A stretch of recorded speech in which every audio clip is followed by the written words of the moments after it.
Leaving Green River the next day, we encamped after a hard journey of 25 miles on one of its branches called Ham's Fork. From this point, several persons were dispatched in different directions in quest of a party of hunters and trappers called freemen, from the condition of their not being connected with either of the rival fur companies, but holding themselves at liberty to trade with one or all. They rove through this savage and desolate region, free as the mountain air, leading a venturous and dangerous life, governed by no laws save their own wild impulses, and bounding their desires and wishes to what their own good rifles and traps may serve them to procure.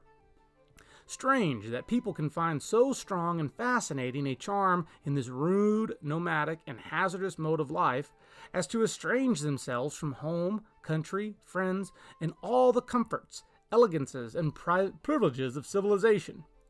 But so it is. The toil, the danger, the loneliness, the deprivation of this condition of being, fraught with all its disadvantages and replete with peril, is, they think, more than compensated by the lawless freedom and the stirring excitement incident to their situation and pursuits.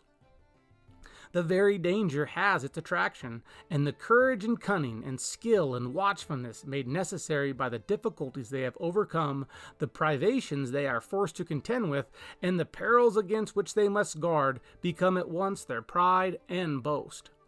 A strange, wild, terrible, romantic, hard, and exciting life they lead, with alternate plenty and starvation, activity and repose, safety and alarm, and all the other adjuncts that belong to so vagrant a condition in a harsh, barren, untamed, and fearful region of desert, plain, and mountain.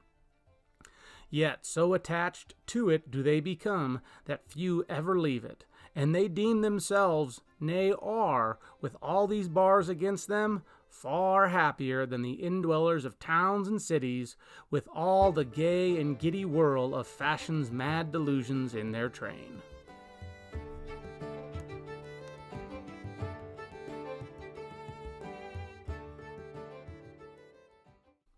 A genuine mountaineer is a problem hard to solve. He seems a kind of Sioux-eyed genus, an oddity both in dress, language, and appearance from the rest of mankind.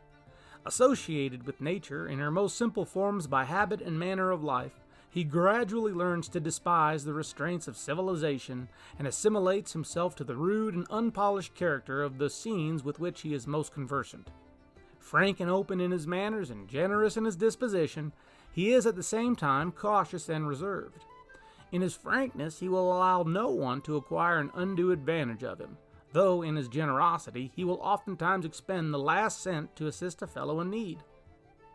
Implacable in his hatred, he is also steadfast in his friendship, and knows no sacrifice too great for the benefit of those he esteems. Free as the pure air he breathes, and proudly conscious of his own independence, he will neither tyrannize over others nor submit to be trampled upon, and is always prepared to meet the perils he may chance to encounter with an undaunted front. Inured to hardship and deprivation, his wants are few, and he is the last to repine at the misfortunes which so often befall him. Patience becomes, as it were, interwoven with his very nature, and he submits to the greatest disasters without a murmur. His powers of endurance from frequent exercise attain a strength and capacity almost incredible. Such are altogether unknown to the more delicately nurtured. His is a trade to become master of which requires a long and faithful apprenticeship.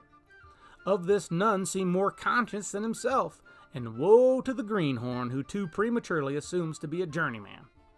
His ideas, his arguments, his illustrations, all partake of the unpolished simplicity of his associations, though abounding often in the most vivid imagery, pointed inferences, and luminous expositions. They need a key to make them intelligible to the novice.